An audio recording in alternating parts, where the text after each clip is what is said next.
রহিম, আপনারা অনেকেই বলেন যে আচ্ছা ভাই ঘাস কিভাবে কাটবো। এই দেখেন ঘাস আমি কেটেছি, একটা গিটও কিন্তু রাখিনি, একদম মাটি লেভেল করে কেটেছি। এই যে দেখতে পাচ্ছেন একদম, এই দেখেন মূল শিকড়ই আমি কেটে ফেলেছি। তো এইভাবে কাটবেন, এই দেখেন মানে মূল যেটা সেটাই কিন্তু আমি কেটে দিয়েছি এরকম প্রত্যেকটা। তাহলে কি হবে, ঘাসটা উপরে উঠতে পারবে না এবং বেশি দিন জমিতে টিকে থাকবে, প্লাস ফলনও ভালো হবে এবং বাতাসে হেলে পড়বে না।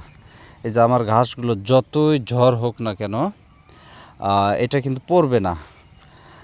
এর কারণ হচ্ছে আমি নিচু থেকে কাটি, যেগুলো নতুন করে কুশি গুজিয়ে বের হয় সেগুলো কিন্তু আপনার ওর যে নতুন শিকড় হয় সেটা কিন্তু মাটিতেই চলে যায়।